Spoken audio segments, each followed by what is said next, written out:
Guys, कैसे हैं आप लोग। आज आप लोगों के लिए टॉपिक है एलटी और टीजीटी के लिए। ठीक है। ये टॉपिक है आज आप लोगों के लिए रिप्रोडक्शन इन लाइकेन, यानी कि लाइकेन्स में जनन। ठीक है। तो लाइकेन्स में जनन फ्रेंड्स दो विधियों द्वारा होता है। ये एसेक्सुअल रिप्रोडक्शन भी करते हैं, लैंगिक जनन, और सेक्सुअल रिप्रोडक्शन भी करते हैं। ठीक है। दोनों विधियों से लाइकेन्स में जनन पाया जाता है। तो हम बात कर लेते हैं एसेक्सुअल रिप्रोडक्शन। तो एसेक्सुअल रिप्रोडक्शन के भी निम्नलिखित प्रकार हैं। ठीक है। ये निम्नलिखित चार प्रकार से ये रिप्रोड्यूस करते हैं फ्रेंड्स। जैसे पहला है फ्रेगमेंटेशन, विखंडन। ठीक है। तो ये क्या होता है विखंडन में friends? Accidental breaking of thallus. Thallus अगर एक्सीडेंटली टूट जाता है टुकड़ों में, तो प्रत्येक टुकड़े से नया थैलस बन जाता है लाइकेन का। या थैलेस की डेथ हो जाए या डिके या थोड़ा बहुत नष्ट हो जाए, तो बचा हुआ थैलस भी नए थैलस का निर्माण कर देता है। तो इस तरह से फ्रेगमेंटेशन की प्रोसेस द्वारा एसेक्सुअल रिप्रोडक्शन लाइकेंस में पाया जाता है फ्रेंड्स। उसके बाद आता है सोरिडियम। फ्रेंड्स सोरिडियम भी क्या होता है फ्रेंड्स? जो थैलस होता है लाइकेन का, लाइकेन के थैलस की अपर सरफेस पर क्या एक बड लाइक आउटग्रोथ निकलती है। ये बड लाइक आउटग्रोथ है। और ये बड लाइट आउटग्रोथ जो होंगी ये चारों ओर से अपने इनके चारों ओर क्या पाया जाएगा? फंगल हाइफी इसमें पाया जाता है फ्रेंड्स। तो ये थैलस की अपर सरफेस पर क्या है? बड लाइक है ना, मुकुल टाइप के आउटग्रोथ निकलते हैं, उभार निकलते हैं। और ये उभार, ठीक है, फिर सोरिडियम कहलाते हैं। इनको क्या कहते हैं? सोरिडियम। और ये सोरिडियम फिर जर्मिनेट होकर नए थैलस को जन्म देते हैं सोरिडियम। ठीक है। इसमें क्या होता है? इसमें दो तरह से हो सकते हैं ये। वन एल्गल सेल भी हो सकती है। एक एल्गल सेल इसके अंदर होगी और इसके दूसरी साइड क्या होगा? फंगल हाइफी होगा। चारों ओर से फंगल हाइफी इस पे लिपटा हुआ होगा, इस तरह की संरचना। एक एल्गल सेल के साथ चारों ओर से फंगल हाइफी। तो सोरिडियम ऐसा भी हो सकता है, ये भी जर्मिनेट करके नए थैलेस को जन्म देगा।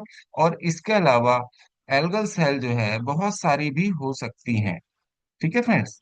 एल्गल सेल होंगी बहुत सारी, और इनके चारों ओर, ठीक है, क्या होगा? मतलब एक से ज्यादा एल्गल सेल्स भी हो सकती हैं और उनके चारों फंगल हाइफी होगा। तो इस तरह की आउटग्रोथ भी क्या कहलाएंगी? सोलिडियम कहलाती हैं। और ये भी जर्मिनेट होकर नए थैलस को जन्म देती हैं फ्रेंड्स। ये आप समझ पाए होंगे। नेक्स्ट देख लेते हैं फ्रेंड्स सिफेलोडियम। ठीक है। अगली विधि है सिफेलोडियम। सिफेलोडियम भी फ्रेंड्स क्या होते हैं? वार्ट लाइक स्ट्रक्चर, मस्से की तरह।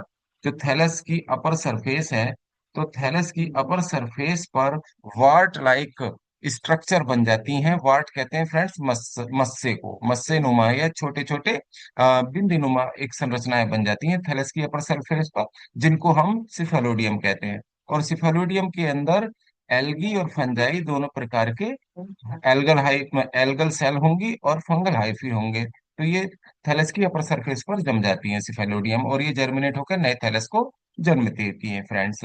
ये सिफेलोडियम हो गई। इसके फ्रेंड्स इसके अलावा होती है चौथा प्रकार है आइसीडिया। आइसीडिया या आइसीडियम। तो आइसीडिया क्या होती है फ्रेंड्स?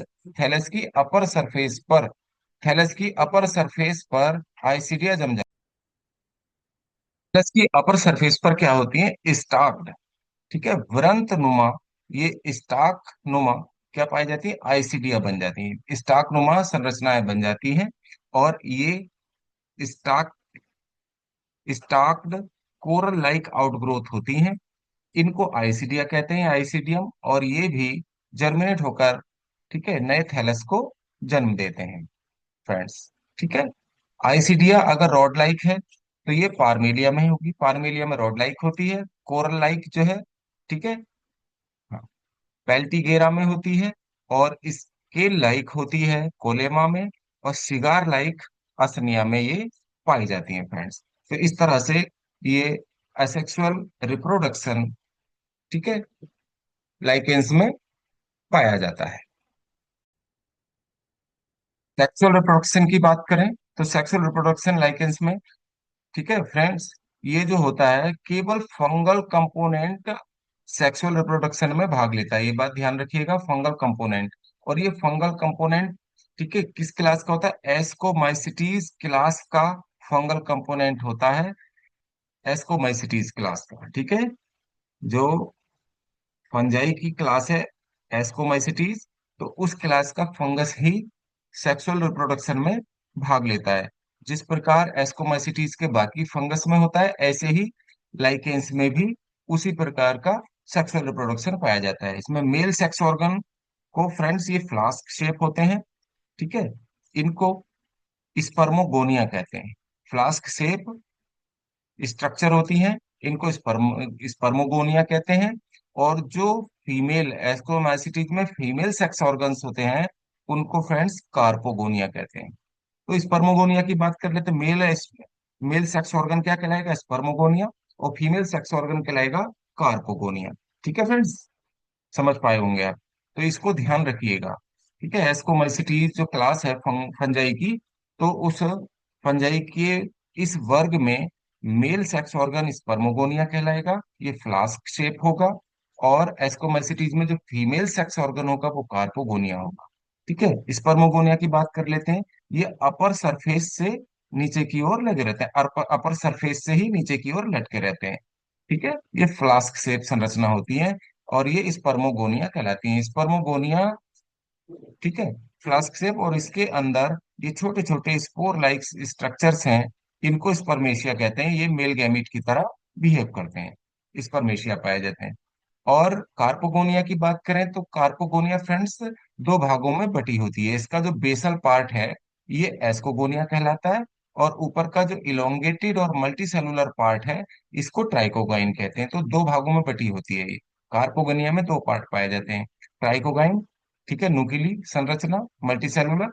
और नीचे का क्वाइल्ड पार्ट क्या कहलाएगा? इसका एस्कोगोनिया कहलाता है। एस्कोगोनिया में होता है फ्रेंड्स एग।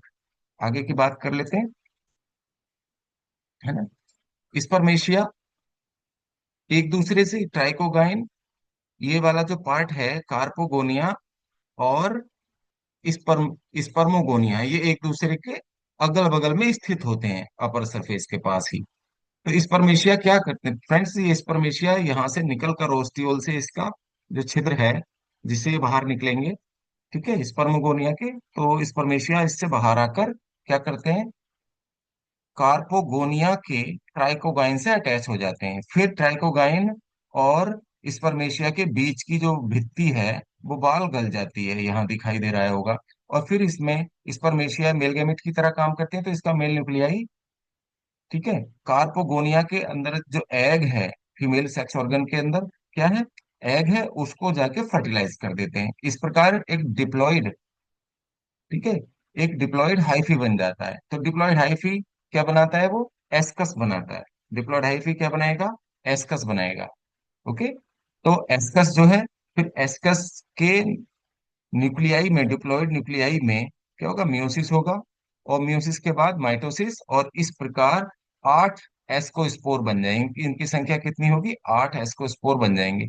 और प्रत्येक एस्कोस्पोर फिर जर्मिनेट होकर हाइफी बनाएगा। और हाइफी, ये जो एस्कोस्पोर है हाइफी बनाएगा, यानी कि कवक सूत्र बनाएगा। और ये कवक सूत्र सूटेबल एल्गी जब इसके उसको मिल जाता है तो इसके साथ मिलकर क्या, नई लाइकेन को जन्म देता है, ठीक है, नई लाइकेन की संरचना को जन्म दे देता है।